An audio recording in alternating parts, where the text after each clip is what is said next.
sekali lagi tadi Pak, keinginan kita dengan kemudian anggaran yang diberikan itu kan memang tidak sejalan Pak.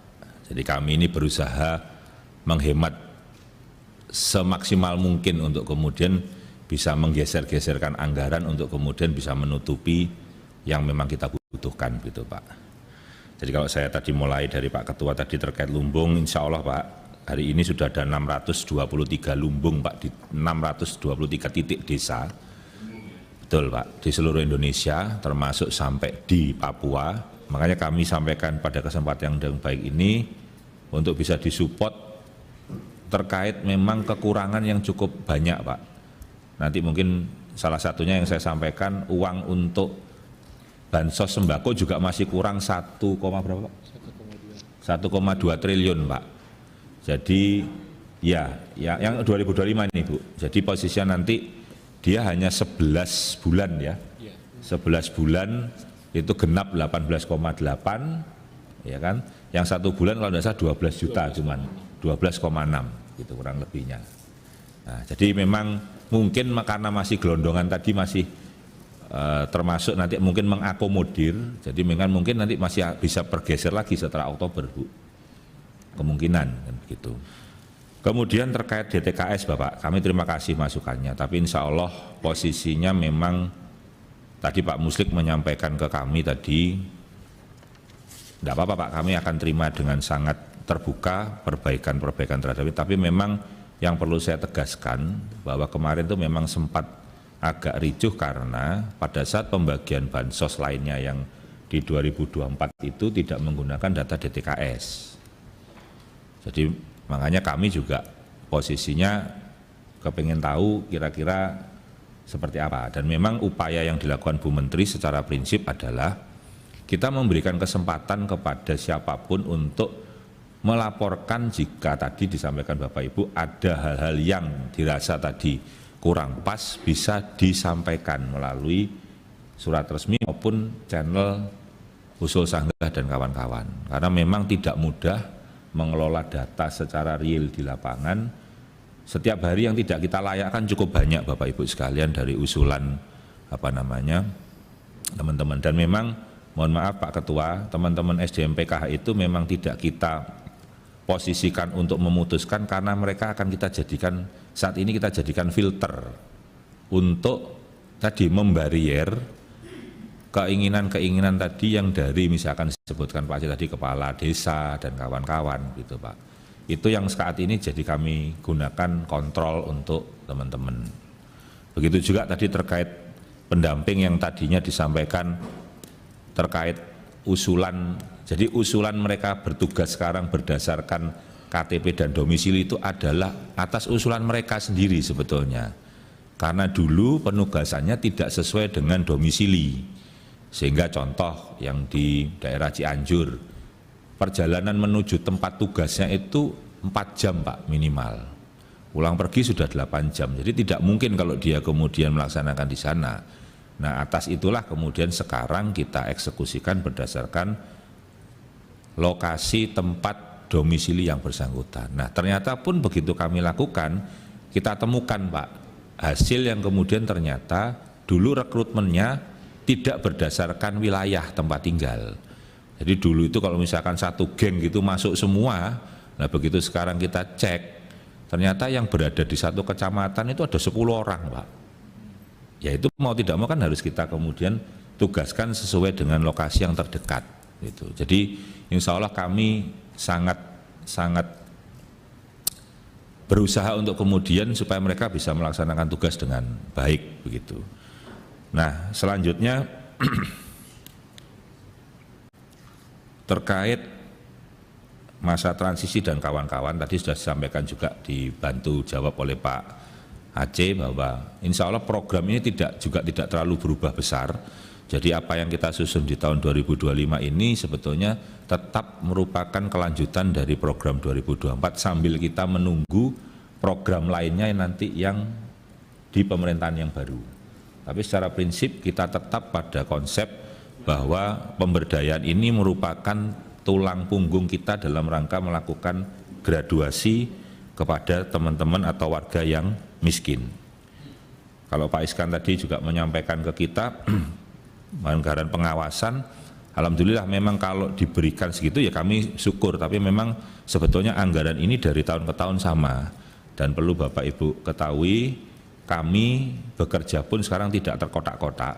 Jadi kayak tahun kemarin kami menggeserkan anggaran dari Ditjen Linjamsos ke teman-teman di Itjen itu bahkan pernah sampai 12 M Pak, untuk membantu kekurangan anggaran yang ada di teman-teman Itjen. Tahun kemarin ada 3 M, terus insya Allah tahun ini nanti juga ada. Memang kami lakukan dalam rangka itu tadi, kalau sudah ada efisiensi dan ada sisa anggaran pasti akan kami sampaikan, karena kami bekerja sekarang bergandengan tangan, tidak berjalan sendiri-sendiri. Jadi insya Allah kalau kemudian bisa dikasih 0,1 kami senang, tapi uangnya karena tidak ada tadi Pak, ini yang memang kami agak kesulitan kan begitu. Kemudian nanti terkait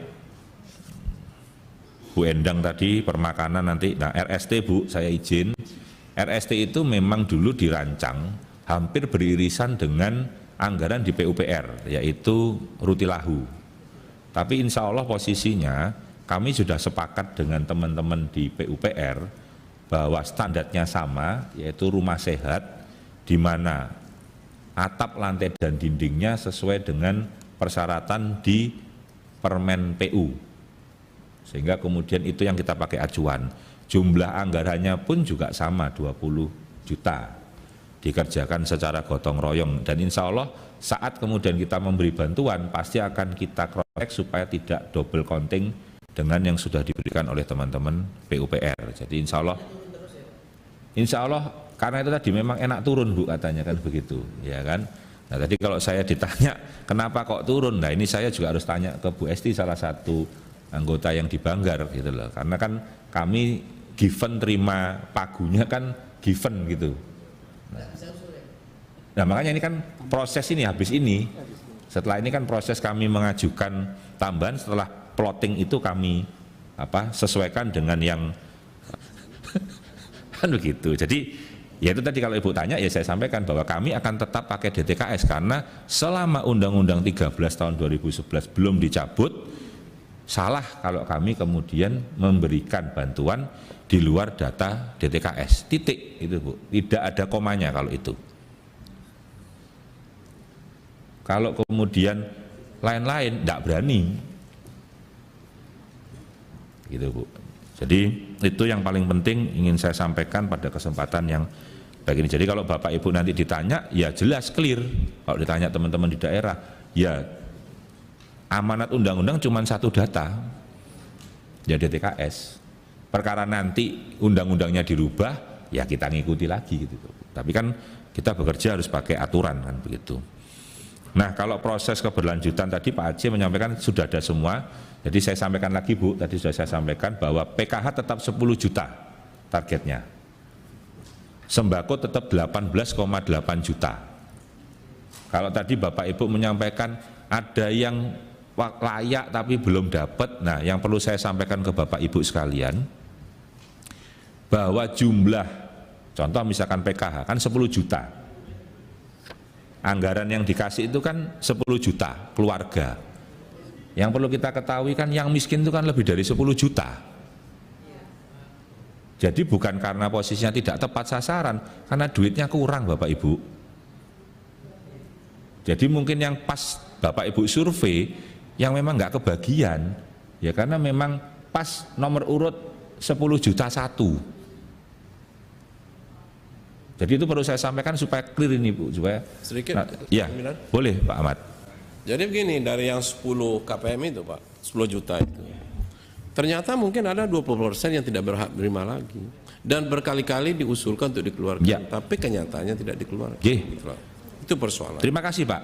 Ya. Kan saya minta itu datanya pertama, Pak. Pak.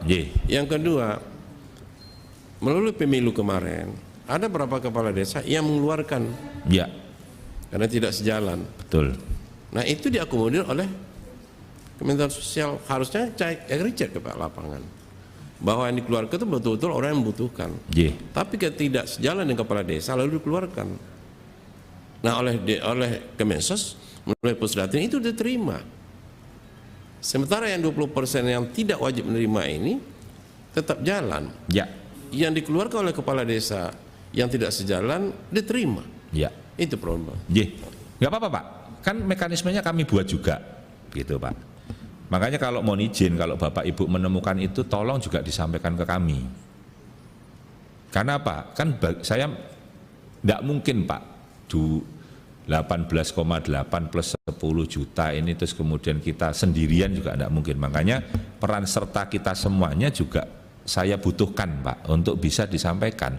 Insya Allah kami tidak ada hal-hal lain kok Pak. Kalau kemudian setiap hari itu Bu Menteri dan kami semua itu ngecek satu-satu Pak. Yang tidak kita layakkan itu ratusan Pak setiap hari.